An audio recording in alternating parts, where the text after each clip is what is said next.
Hola, ¿cómo están? Espero que se encuentren muy bien. Mi nombre es Pamela Omaña, yo soy de psicóloga de Valle de Paz. Y estamos trabajando ahorita en un poquito sobre cómo es el duelo en los niños. Y hoy vamos a ver específicamente duelo en los niños, cómo lo viven ellos, cómo viven este momento, este proceso los chicos cuando tienen este tipo de situaciones. Siempre hemos hablado de que el duelo no es solamente cuando alguien fallece, sino que también es cuando nosotros vivimos procesos, digamos, duros o cambios difíciles en el niño. Ahora, hay varios aspectos que tengo por acá que quiero ir compartiendo con ustedes sobre cómo podemos vivir entonces este proceso, sobre todo cuando se trata de los niños como tal. Primero que nada debemos recordar el concepto de muerte es distinto en ellos. Recordemos que el concepto de muerte para todos es un concepto abstracto, difícil de entender. Muchas veces no tenemos todas las respuestas, todas las explicaciones a esto, ¿verdad? Y de repente nos genera ahí ciertas incertidumbres sobre hacia dónde se va, qué fue lo que pasó, va a regresar, no va a regresar. Y muchas veces los niños tienen muchísimas confusiones en cuanto a la parte precisamente de la muerte como tal. Entonces, el concepto de muerte es abstracto, es complejo y de ahí se forma, digamos, la forma de abordarlo y comprenderlo en los niños es un momento diferente, ¿verdad? Y es donde tenemos que tener un poco la dinámica, porque es diferente por si hay la religión, porque a veces de repente la casa tiene otras culturas, otras costumbres cuando alguien fallece, y eso pues obviamente ya depende de cada familia. Hay una frase que me gusta mucho de Hemingway que dice: ahora no es momento de pensar en lo que no tienes, piensa en lo que puedes hacer con lo que hay. Con los niños siempre es bueno tener este pensamiento muy claro, porque los duelos en la infancia son muy distintos o se viven de muchas maneras muy distintas, ¿verdad? Y de repente tengo que aprender a vivir con lo que tengo, ¿verdad? Muchas veces yo sé que uno como adulto quiere evitarles el dolor al 100% y que esto no suceda y que el dolor no pase a más y que ellos no sufran lo que uno no quiere que sufran, pero lamentablemente el ser humano, todos somos seres humanos desde pequeños hasta grandes, y el dolor es parte de nuestra vida, ¿verdad? Entonces muchas veces yo no voy a poder evitarle al 100% su dolor o su situación. Y eso es algo que tenemos que tener muy claro, ¿verdad? En estos procesos, porque no lo voy a poder evitar al 100% como tal. Entonces de repente sí tenemos que darle esa continuidad en muchos aspectos de la vida. Frank decía: la cosa se determinan las unas a las otras, pero el hombre en última instancia es su propio determinante. Lo que llegue a hacer dentro de los límites de sus facultades y de su entorno lo tiene que hacer por sí mismo. Aquí hay una realidad muy bonita en cuanto al duelo infantil. Normalmente el niño trabaja el duelo de una forma muy personal, ¿verdad? Yo quiero a veces que llore, yo quiero que haga algo, que reaccione, y los niños manejan su duelo muy distinto y a su manera. Hay niños, por ejemplo, que reaccionan llorando constantemente, tienen tristeza muy constante, lloran por cualquier cosita, se detonan algo inesperado. Hay otros niños que reaccionan ante el enojo, ¿verdad? Me enojo con la situación, me enojo con lo que está pasando y empiezo a tener tal vez tipo de comportamientos un poco rebeldes, un poco desafiantes. Hay chicos, por ejemplo, que están demasiado sensibles, entonces lo que yo diga, lo que yo haga ya fue suficiente para entrar tal vez en una situación. Entonces los niños manifiestan el duelo de muchas maneras y muchas veces no es como uno lo espera, ¿verdad? Y tal vez uno dice, pero ¿qué fue aquello? ¿Por qué se reaccionó de esta manera? Las manifestaciones en los niños, digamos, son naturales, son normales que se estén dando, no reaccionan muchas veces como nosotros los adultos, y eso tenemos que tenerlos claros. Por ejemplo, en los niños puede haber conmoción o confusión muchas veces ante la pérdida de un ser querido, porque depende, por ejemplo, si yo no le di la indicación clara o si yo no le expliqué claramente qué fue lo que pasó, evidentemente hay una confusión de que ya no está, no sé qué pasó, no lo entiendo, ¿verdad? Muchas veces está esa situación donde no estoy entendiendo lo que está pasando. Por eso es que hay niños que tal vez entran como en una negación y de no, vámonos a jugar, sigamos jugando, ¿verdad? Porque de repente tal vez hay poquito de confusión de lo que está sucediendo en su entorno. Otras veces, como les dije, los niños manifiestan todo esto o todo su dolor a través de la ira. Me empiezo a enojar, me empiezo a tener juegos violentos, empiezo a ser un poco más agresivillo en ciertas cosas, empiezo a estar más irritable, empiezo a tener más pesadillas. Todo esto me dificulta un poco, digamos, y me lleva a la ira. Entonces reacciono ante el duelo con ira. Y a veces son procesos, digamos, que tenemos que tener claros que van a ser pasajeros también, Que si yo entonces, él está reaccionando con ira, yo lo regaño de una vez y ya entro en una crisis, vamos a tener tal vez más detonantes o comportamientos más fuertes como tal. También acá podemos ver que existen en muchos momentos, ante la pérdida de una persona muy querida, un fallecimiento muy cercano, tenemos muchas veces sentimientos de temor o de miedo.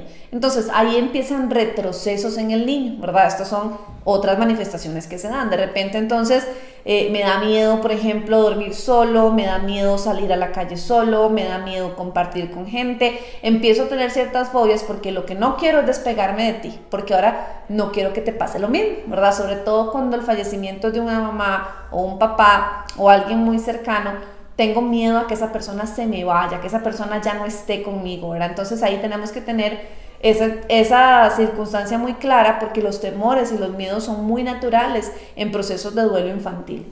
También acá, por ejemplo, tenemos, como les decía ahora, la palabra retrocesos. Es muy particular que cuando pasamos por procesos difíciles empecemos a retroceder. Si ya yo había dejado los pañales y ya yo iba al baño perfectamente, puede haber un retroceso de que entonces me empiece a orinar en los pantalones, ¿verdad?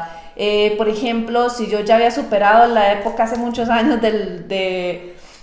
o hace unos meses del chupón, de la chupeta, ahora lo quiero otra vez, tengo un retroceso. Si estaba hablando perfecto, puedo retroceder a dejar de hablar. E inclusive en niños, cuando la situación se vuelve un poco más fuerte, ¿verdad?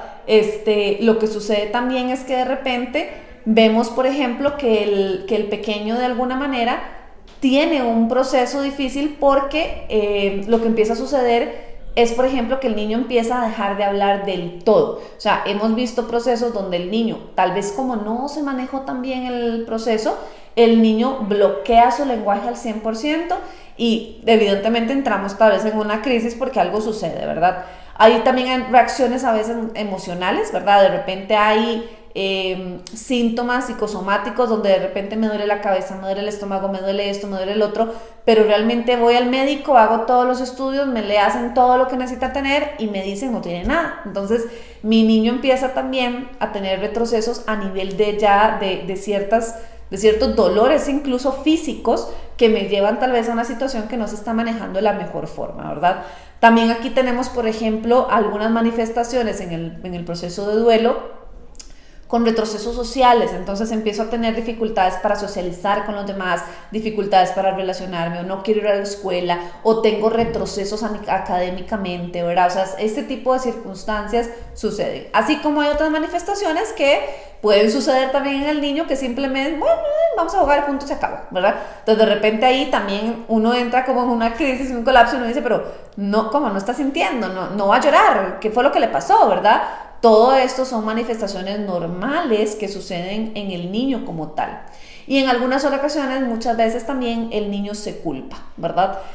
Nosotros tenemos muchas veces la tendencia de decir, si te portas bien, mamá está feliz, si te portas bien, papá está feliz, si haces esto, estamos contentos. Entonces, cuando algo sucede que se me sale de las manos, el niño lo primero que piensa es me porté mal y por eso se fue, me porté mal y por eso murió, ¿verdad? Porque nosotros tal vez mandamos esos mensajes constantemente, tal vez condicionamos un poco el amor en ese sentido, ¿verdad? Entonces, de repente empieza a suceder que el niño empieza a tener mucha culpabilidad, como yo hice esto, mi mamá ya no pudo estar, o yo no pude estar cerca, o no me quiere volver a ver, o mi abuelito ya no quiso estar más conmigo. Es muy natural que el niño tenga la tendencia a echarse la culpa. Por eso es que es importante el proceso que se tiene que dar, porque es importante que las cosas se vayan dando como tienen que darse. Es decir, aquí hay muchas preguntas o incertidumbres. La primera, mi hijo tiene que asistir al funeral, que asistir a la vela, que asistir a toda la actividad fúnebre de alguna otra manera. Bueno, es importante hacer cierres, ¿verdad? Es importante hacer el cierre de la situación y que el niño entienda, bueno, algo pasó, ya no lo voy a volver a ver a esa persona, no voy a volver a compartir con esa persona y hacemos un cierre. Yo particularmente recomiendo empiecen a hacer ese tipo de cierres previo a una situación que se nos venga en la vida. ¿Cómo lo hago? Con la plantita que compramos, la plantita se nos marchitó, le hacemos su funeral a la plantita. Con el animalito que lamentablemente se nos fue, le hacemos un funeral al animalito.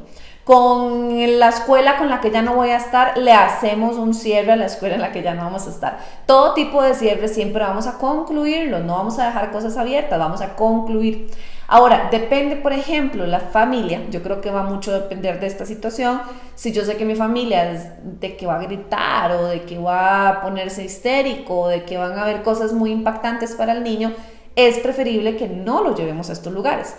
Ahora, depende también la edad del niño, que le pueda abrir la caja para que lo vea. Este tipo de cosas pueden ser un poco perjudiciales porque recuerden que los niños después van a tener pesadillas y lamentablemente como no entienden el concepto absoluto de la muerte, puede ser que entonces ellos ya se les venga entonces la tranquilidad, empecemos con sentimientos de ansiedad por lo que acabamos de ver o por lo que acabamos de presenciar. Entonces yo creo que es importante, conozca a la familia y sepa si es apto que su hijo vaya o no vaya.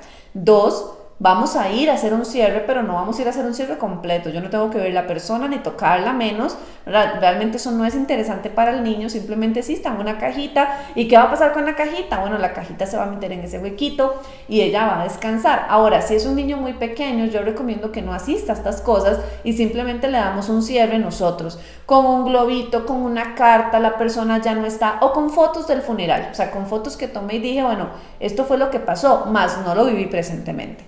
Porque muchas veces el vivirlo ahí en la presencia, ¿verdad? En el momento justo, hay acciones que yo no voy a poder controlar.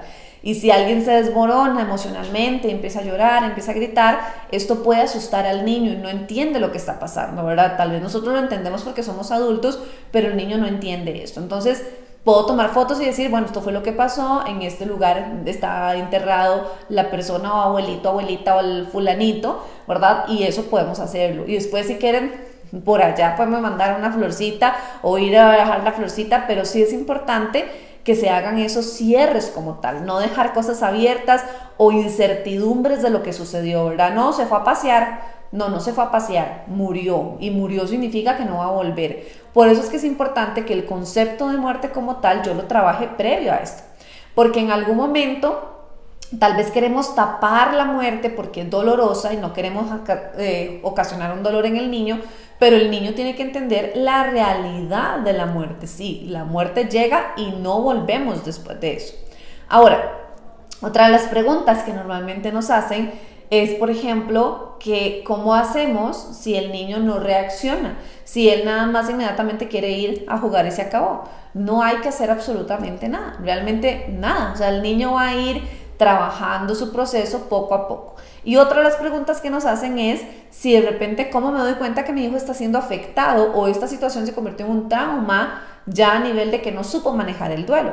Las características o manifestaciones que yo les hablé en un principio, ¿qué me van a determinar? Me van a determinar que de repente uno dice, bueno, pero ¿qué pasó acá? ¿Verdad? Veo que las manifestaciones siguen y siguen y siguen y siguen y siguen y no paran. Entonces, cuando yo veo que no hay cambios significativos en cortos tiempos, es porque el duelo está pasando a algo más. Habría que valorar si el ambiente no está dejando el cierre, ¿verdad? Si no estamos logrando el cierre en el ambiente, habría que valorar, por ejemplo, si de repente cómo era la relación del niño con esa persona, o si alguien está dándole y dándole y dándole al mismo tema, porque recuerden que los niños, si uno sí les habla bastante del tema y de las cosas, pues obviamente lo tienen muy latente. De lo contrario, digamos que fácil logran ahí, por allá te van a decir un comentario, por allá, mira, yo recuerdo a mi abuelito porque hacía tal cosa, y se acabó. Ahora, si es un niño que llora o que se enoja, también permitámosle los espacios. Y otra de las preguntas que siempre nos hacen con respecto a este tema de duelo, sobre todo los padres, es si yo como padre tengo que demostrar mi dolor o me lo tengo que ocultar para que mi hijo esté bien. Ahora, esto es importantísimo porque no tienen que ocultarse el dolor en ningún momento. El dolor es otro sentimiento más que el ser humano tiene. Y ya en otros hemos hablado un poco sobre el dolor como tal, pero es importante que nosotros entendamos como padres, ¿verdad? Que yo de repente no puedo negar lo que siento y bloquearlo solo para que mi hijo esté bien. Yo no lo puedo hacer así. Es más, ojalá mi hijo me vea llorando. Sí, me duele bastante. Y esto es lo que estoy haciendo. Ahora, la diferencia es como yo lo estoy procesando, ¿verdad? Si ese niño a mí me ve metida en un cuarto, encerrada en depresión, que no quiero comer, que no quiero reaccionar, obviamente esa reacción tal vez no es un ejemplo tan positivo para el niño y probablemente más adelante lo va a imitar, lo va a repetir. Pero si eso no es lo que está viendo de mí, sino que sí, a veces lloro, pero me levanto y tengo que comer y tengo que seguir, el niño va a entender su proceso exactamente igual y va a decir, ok, la próxima vez que me pase algo así, voy a reaccionar igual que mi mamá o voy a reaccionar igual que mi papá, ¿verdad? O sea, siempre voy a tener esa reacción como tal. Es importante entonces que nosotros dejemos fluir lo que sentimos también delante de ellos. No pasa nada si lloro frente a un niño, no pasa nada si de repente también estoy enojado por lo que pasó, no pasa nada si también me duele bastante, no pasa nada. Al contrario, le estamos enseñando sobre lo que nosotros sentimos. También soy un ser humano y lo que ustedes sienten también es válido y se puede trabajar, se puede mejorar, se puede hacer algo. Entonces, es importantísimo dejar fluir también lo que sentimos.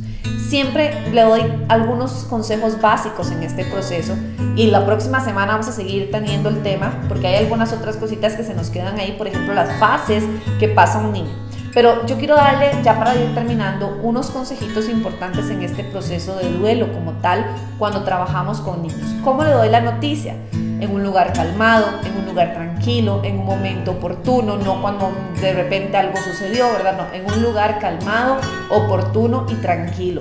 Esto es importantísimo porque de repente si lo hago ahí en medio de una situación o si hago algo terrible, de repente hay uno como el niño puede reaccionar de una forma negativa.